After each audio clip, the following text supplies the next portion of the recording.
Bonjour, ce nouveau chapitre va traiter de certains solides, notamment les pyramides. Quand on parle de pyramides, on a en tête cette image-là, les pyramides d'Égypte. Alors, les pyramides d'Égypte sont des pyramides au sens mathématique du terme. Elles ont un sommet principal, c'est celui qui est tout en haut, et leur base est un carré ou parfois un rectangle. L'autre type de pyramide, c'est ce qu'on appelle les pyramides à étages. Et les pyramides qu'il y a au Mexique, par exemple, celle qui est sur l'image, au sens mathématique du terme, ce ne sont pas des pyramides car leurs faces latérales ne sont pas planes, elles sont étagées. Autre exemple de pyramide, une petite pyramide qu'il y a en Italie. Une autre pyramide très célèbre, c'est la pyramide du Louvre. Elle a l'avantage d'être translucide, donc on voit sa base qui est un carré. On voit bien ses différentes arêtes, même l'arête qui est cachée, qui est derrière, on la voit aussi. C'est une pyramide qui a 5 faces, le carré de base et 4 faces qui sont triangulaires. Elle a 5 sommets, 4 sommets pour former la base et un sommet principal.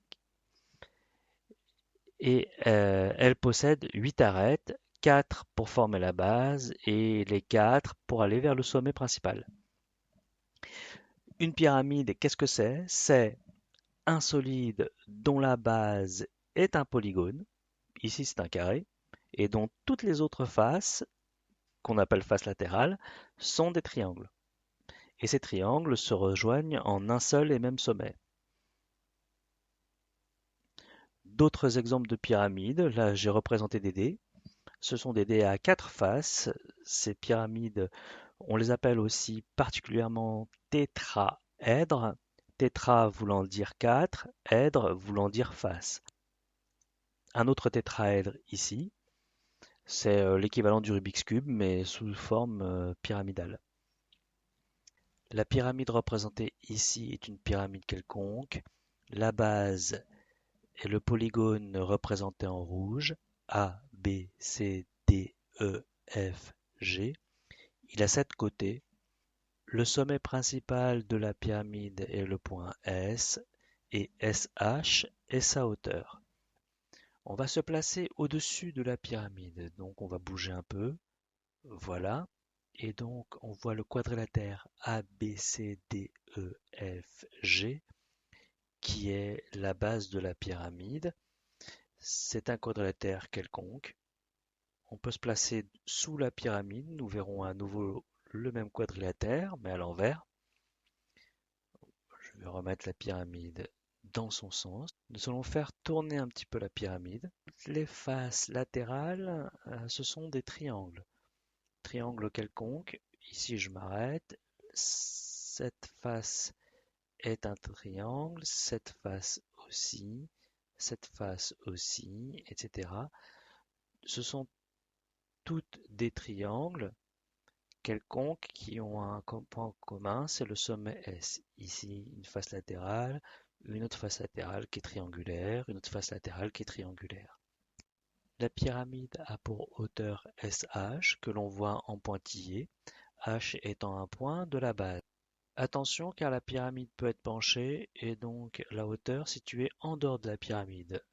De cette manière-là, je vais pencher la pyramide. Voilà. On va faire tourner un petit peu la pyramide pour voir un petit peu mieux.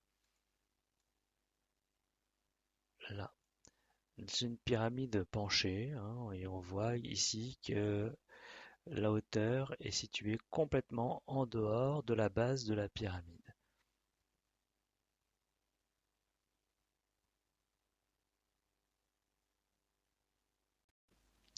La pyramide représentée ici est une pyramide régulière dont la base est un triangle équilatéral. Alors une pyramide régulière, c'est une pyramide dont la base est un polygone régulier, c'est-à-dire un polygone ayant tous ses côtés égaux et tous ses angles égaux. Par exemple, le triangle équilatéral est un polygone régulier. Autre point important, c'est que toutes les faces latérales d'une pyramide régulière doivent être des triangles isocèles, obligatoirement.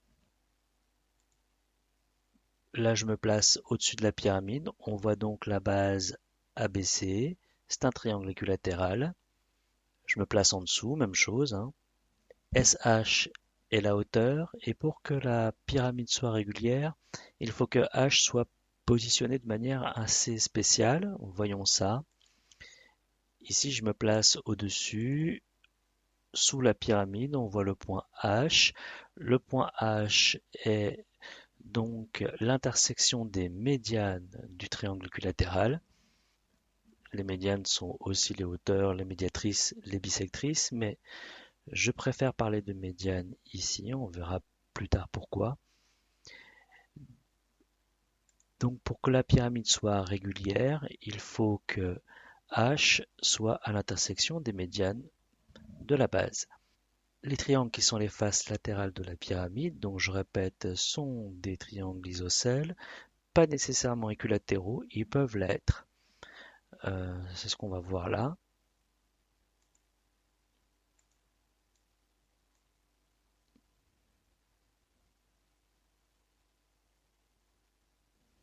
Ainsi,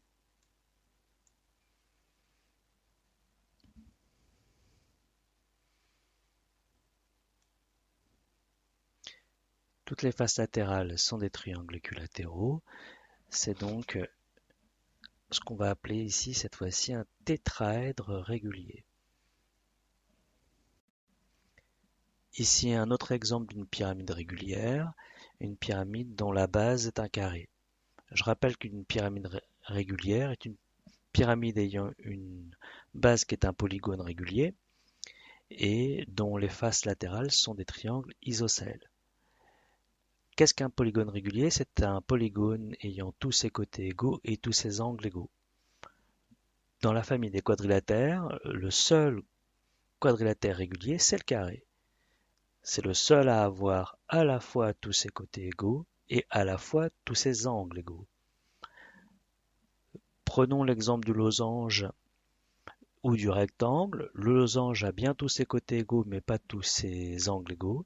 Le rectangle a bien tous ses angles égaux mais pas tous ses côtés de même longueur. Ces deux exemples-là, le losange et le rectangle, ne sont pas des polygones réguliers. Donc le seul à être régulier parmi les quadrilatères, c'est le carré.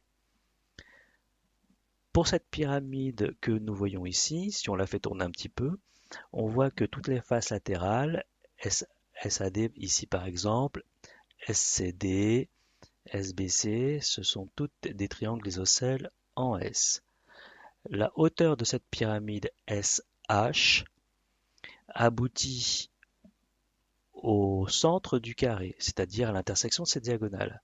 H est l'intersection des diagonales de la face ABCD. Voyons un petit peu sous un autre angle. Là, nous sommes au-dessus de la pyramide. On voit bien la base qui est un carré. Même chose si je me place en dessous.